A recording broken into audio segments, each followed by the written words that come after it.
آزاد کشمیر کا وزیر اعظم کون بنے گا؟ صدر نون لیگ نواز شریف کی زیر صدارت مری میں ایک اور بیٹھک۔ آزاد کشمیر کی وزارت عظمیٰ کے لیے پارٹی صدر شاہ غلام قادر مضبوط امیدوار، طارق فاروق اور وقار نور کے نام بھی زیر غور۔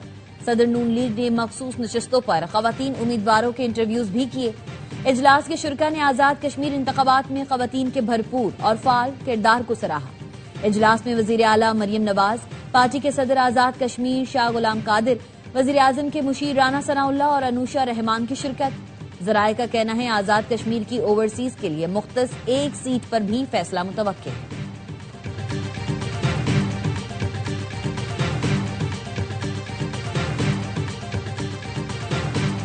آزاد کشمیر میں اپنی مرضی کے نتائج تیار کیے گئے۔ سیکرٹری اطلاعات پیپلز پارٹی ندیم افضل چند کا نواز شریف اور مریم نواز کے بیانات پر رد عمل۔ کہا پہلے پنجاب میں بھی نتائج تیار ہوئے تھے، ویسے ہی آزاد کشمیر میں کیے گئے۔ نواز شریف کے خاندان کا 40 سال کا اقتدار بنتا ہے، پاکستان میں نجکاری ہوئی، موازنہ کر لیں کس نے ادارے زیادہ بیچے، آپ کے ہر دور میں گندم درآمد کرنا پڑی۔ بلوچستان میں فتنہ خوارج کے گرد گھیرا تنگ، قاران اور خزدار میں 17 دہشت گردوں کو ٹھکانے لگا دیا گیا، متعدد زخمی۔ سیکیورٹی ذرائع کا کہنا ہے رد الفتنہ 3 کے تحت فورسز نے قاران کے علاقے لجے میں انٹیلیجنس بیسڈ آپریشن کیا۔ کارروائی میں 7 دہشت گرد مارے گئے، دہشت گردوں کے ٹھکانوں کو مکمل تباہ کر دیا گیا۔ خزدار کے پہاڑی سلسلے میں سیکیورٹی فورسز کا ایکشن، فائرنگ کے تبادلے میں 10 دہشت گرد مارے گئے، متعدد زخمی ہوئے۔ صدر، وزیر اعظم اور وزیر داخلہ کا کامیاب کارروائیوں پر فورسز کو خراج تحسین۔ وفاقی وزیر داخلہ محسن نقوی کا وزیر داخلہ بلوچستان سے رابطہ۔ مستونگ میں قافلے پر حملے کی مذمت، ضیاء لانگو کی خیریت دریافت کی۔ مستونگ حملہ ناکام بنانے پر پولیس کی بہادری کو خراج تحسین پیش کیا۔ ضیاء لانگو کے قافلے پر جمعے کو مستونگ میں حملہ ہوا تھا۔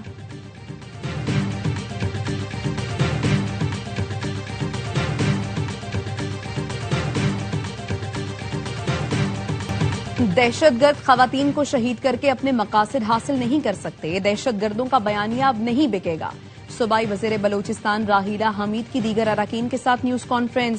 مشیر وزیر اعلیٰ مینا مجید نے کہا فتنہ ہندوستان کے دہشت گرد خواتین اور بچوں کو نشانہ بنا رہے ہیں، بلوچستان میں ہونے والی دہشت گردی کا خاتمہ کریں گے، کسی کو بلوچستان میں امن خراب کرنے کی اجازت نہیں دی جائے گی۔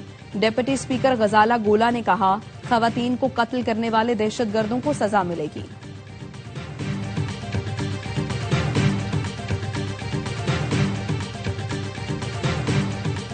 ملک بھر کے ٹرانسپورٹرز احتجاج ختم کر کے کام شروع کریں۔ آل پاکستان گڈز ٹرانسپورٹ اتحاد کا ہڑتال 40 دن کے لیے مؤخر کرنے کا اعلان۔ سندھ کے گورنر ہاؤس میں ٹرانسپورٹ اتحاد کے وفاقی وزیر مواصلات، گورنر سندھ اور دیگر سے مذاکرات۔ میڈیا سے گفتگو میں وزیر مواصلات علیم خان نے کہا ٹرانسپورٹرز کے بہت سے مسائل حل ہو چکے، باقی مسائل بھی جلد حل ہوں گے۔ ٹرانسپورٹ اتحاد کے صدر ملک شہزاد اوان نے کہا ہمارے لیے ملک کا مفاد مقدم ہے۔ گزشتہ 9 دن سے ملک بھر میں پہیہ جام ہڑتال جاری تھی، وفاقی اور صوبائی حکومتوں سے بہت شکایات تھی۔ وزیر مواصلات علیم خان نے ہم سے رابطہ کیا اور بات کی۔ ملک شہزاد اوان نے کہا ہمارے کچھ مسائل فوری حل کر دیے گئے، متفق کا فیصلہ کیا ہے، 40 روز کے لیے ہڑتال مؤخر کرتے ہیں۔ پیٹرول کی روزانہ قیمتوں کے حوالے سے ہمیں 15 روز کا وقت دیا گیا، ود ہولڈنگ ٹیکس کا مسئلہ بھی حل ہوگا۔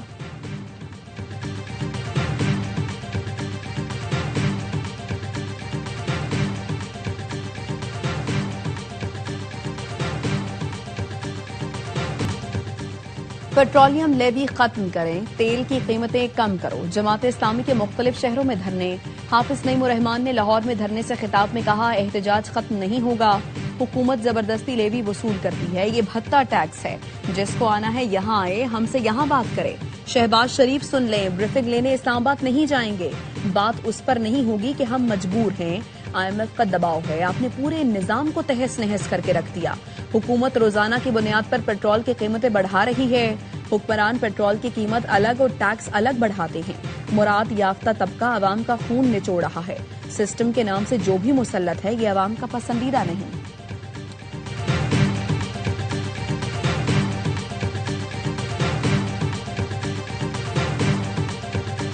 پیٹرولیم مصنوعات کی قیمتوں کے خلاف کراچی اور پشاور سمیت کئی شہروں میں جماعت اسلامی کا احتجاج۔ پشاور میں گورنر ہاؤس کے سامنے دھرنے میں میاں افتخار حسین سمیت ANP کی صوبائی قیادت کی شرکت۔ کراچی میں جماعت اسلامی کے کارکن گورنر ہاؤس کے سامنے پہنچ گئے۔ منم ظفر خان نے کہا پیٹرولیم لیوی کے نام پر بھاری بھرکم بھتہ ٹیکس ہر صورت واپس لینا ہوگا۔ IPPs کے نام پر دھندا ہر صورت ختم کرنا ہوگا۔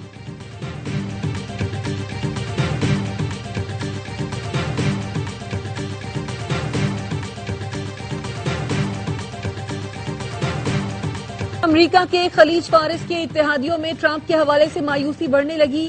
واشنگٹن پوسٹ کے مطابق عرب اور مغربی حکام کا کہنا ہے خلیجی رہنماؤں کو خدشہ ہے صدر ٹرمپ ایران کے ساتھ امن قائم کرنے کے لیے ضروری سفارتکاری انتظام کرنے سے قاصر ہیں۔ مشرق وسطی میں کشیدگی بڑھ رہی ہے۔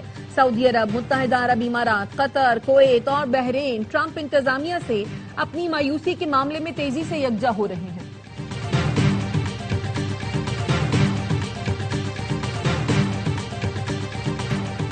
دشمن کے سامنے ہتھیار نہیں ڈالے، ماہرین کی مشاورت سے معاہدہ کیا۔ ایرانی صدر مسعود پزشکیان کہتے ہیں امریکہ سے معاہدہ قومی وقار اور رہبر معظم کے اصولوں کے تحت پایا۔ عوامی اتحاد اور مزاحمت کے ذریعے موجودہ مشکلات پر قابو پائیں گے۔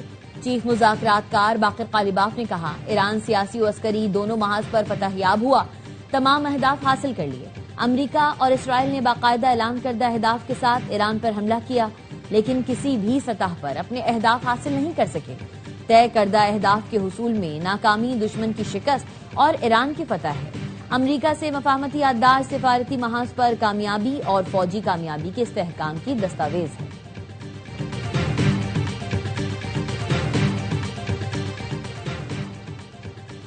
ایرانی آرمی چیف نے امریکی فوجیوں کے سر کی قیمت مقرر کر دی۔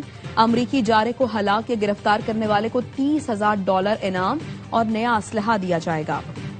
ایرانی آرمی چیف کا اعلان، کہا امریکی فوجی اڈے خطے میں اپنی سابقہ حیثیت پر واپس نہیں آ سکیں گے۔ امریکہ کو خلیج فارس اور بحیرہ عمان سے نکلنا ہوگا۔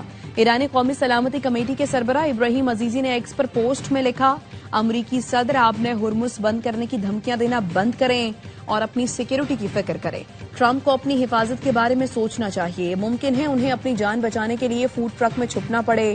ایرانی وزارت خارجہ کے ترجمان اسماعیل بقئی کا کہنا ہے ایران اور عمان نے آبِ ہرمز میں جہاز رانی کے راستے کے نقشے پر اتفاق کر لیا۔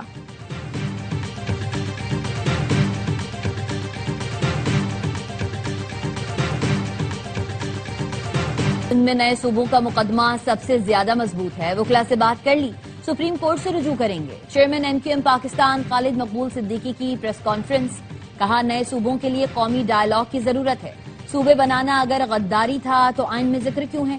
مصطفیٰ کمال نے کہا سب مان گئے مگر پیپلز پارٹی نے لوکل باڈی ترامیم کی مخالفت کی، اب ہم ایڈمنسٹریٹو یونٹس بنانے کی ہر تحریک کا حصہ بنیں گے۔ فاروق ستار نے کہا وڈیرے اور جاگیردار اپنے سیاسی فائدے کے لیے سندھی بھائیوں کو گمراہ نہ کریں، انتظامی یونٹس کو چلانے والے حکمران اور افسران اسی علاقے سے ہوں گے۔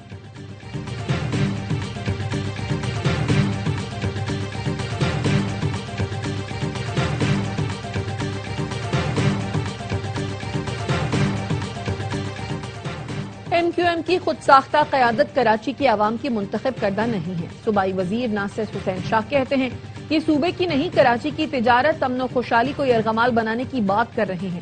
ترجمان سندھ حکومت سعدیہ جاوید نے کہا آئینی شقیں ملک کو لسانی بنیادوں پر بانٹنے کے لیے نہیں ہیں۔ خالد مقبول صدیقی آئین کا آدھا سچ بول کر عوام کو گمراہ کر رہے ہیں۔ نفرت پھیلا کر ملک کو تقسیم کرنے کی اجازت نہیں دی جا سکتی۔ آئینی شقیں وفاق کو مضبوط کرنے کے لیے ہیں۔ تقسیم سندھ کی بات کرنے والے پہلے اپنی ٹوٹی صفوں کو تو جوڑ لیں۔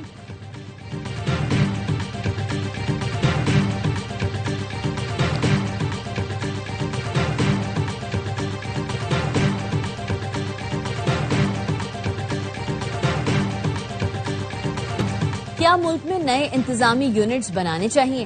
اسلام آباد میں SDPI کے زیر اہتمام قومی سطح پر مباحثہ، شرکا نے کہا ملک کی ترقی کے لیے اختیارات کی نچلی سطح تک تقسیم ناگزیر ہے، عوامی مسائل کے حل کے لیے مضبوط بلدیاتی نظام ہونا چاہیے، احتساب کے لیے اختیارات کی تقسیم ضروری ہے۔ مسلم لیگ نون کے رہنما رانا احسان افضل نے کہا 4 صوبوں کو 12 یا 16 کرنا ہے، لیکن کس بنیاد پر کرنا ہے یہ ایک پہلو ہے۔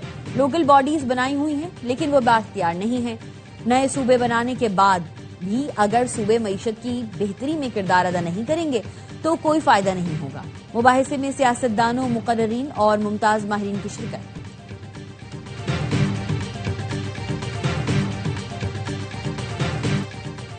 میر رضا کے قتل کے خلاف کراچی پریس کلب کے باہر احتجاج، قاتلوں کی گرفتاری کا مطالبہ۔ مظاہرین کا کہنا تھا 1.5 سال کی ایزل اور 6 سال کے محمد ولی کو بھی انصاف فراہم کیا جائے۔ ایزل کے ساتھ ظلم کی مذمت کرتے ہیں۔ مظاہرین نے پریس کلب کے باہر دیے جلائے۔ تھانہ ٹیکسلا کے علاقے میں ٹک ٹاکر لڑکی کے قتل کا مقدمہ درج۔ پولیس کا کہنا ہے مقدمے میں مقتولہ کے والد نے 2 ملزمان کو نامزد کیا۔ ایک ملزم نے لڑکی کو قتل سے پہلے کال بھی کی تھی۔ مقتولہ کے موبائل فون کا فورینزک کرایا جائے گا۔ سی ٹی وی کیمروں کی فوٹیجز حاصل کر لی۔ ملزمان کی گرفتاری کے لیے ٹیمیں تشکیل دے دی۔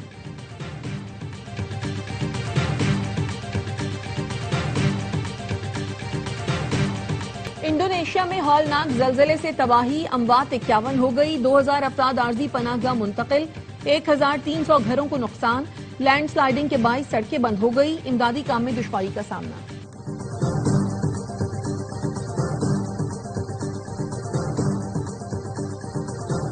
امریکہ کا ٹیرف سے بچنے کے لیے چین پر بڑے پیمانے پر تجارتی دھوکہ دہی کا الزام۔ وائٹ ہاؤس کا کہنا ہے چینی اشیاء اسرائیل اور بھارت سمیت 40 سے زائد ملکوں کے ذریعے امریکہ لائی جاتی ہیں۔ چین تجارتی دھوکہ دہی سے سالانہ $300 ارب بچا رہا ہے۔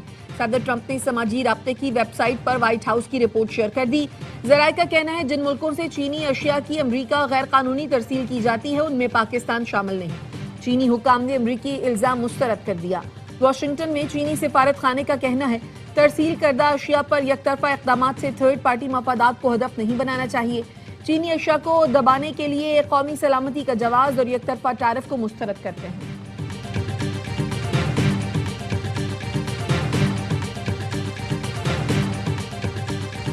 اسرائیل کا جنگ بندی کے بعد جنوبی لبنان پر مہلک ترین حملہ۔ وائٹ فاسفورس بلے نبطیہ کے علاقے انصار کے نواح میں گھر پر حملے میں 3 بچوں اور 2 خواتین سمیت 7 افراد شہید۔ اسرائیلی قابض فوج نے علی الطاہر کے پہاڑی علاقوں میں وائٹ فاسفورس بم برسائے۔ دیر زہرانی قصبے پر ایک اور حملے میں 4 افراد شہید اور 5 زخمی ہوئے۔ اسرائیلی فوج کا دعویٰ ہے حزب اللہ کی بدر یونٹ کے سینئر کمانڈر ابو حسن علا حملے میں شہید ہو گئے۔ لبنانی وزیر اعظم نواز سلام نے حملوں کی مذمت کرتے ہوئے کہا جاں بحق ہونے والے عام شہری تھے۔ ترجمان عرب لیگ کا کہنا ہے لبنان پر اسرائیلی حملوں سے جنگ پھیلنے کا خطرہ بڑھ رہا ہے۔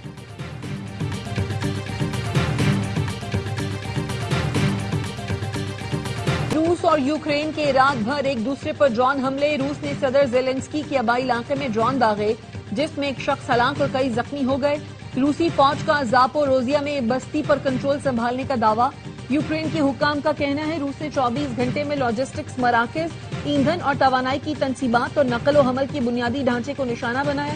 روسی حکام کے مطابق یوکرین کی جانب سے رات میں 130 سے زیادہ ڈرونز داغے گئے، 3 افراد زخمی ہوئے۔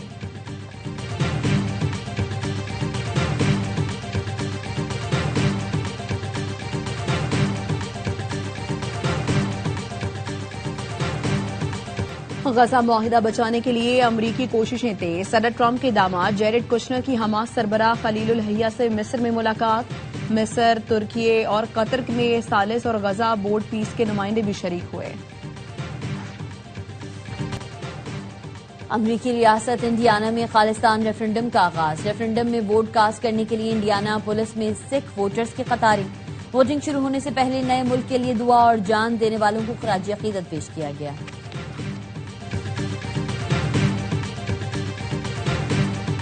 اور قوالی کے بے تاج بادشاہ استاد نصرت فتح علی خان کو مداحوں سے بچھڑے 29 برس بیت گئے۔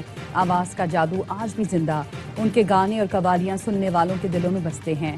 اس عظیم گائک کی قوالیوں کے 25 البم ریلیز ہوئے جن کی شہرت نے انہیں Guinness book of world record میں جگہ دلوائی۔ نصرت فتح علی خان نے قوالی کو مشرق اور مغرب کا حسین امتزاج عطا کیا۔ ان کی فنی خدمات کے صلے میں انہیں pride of performance, UNESCO music award سمیت کئی بین الاقوامی اعزازات سے نوازا گیا۔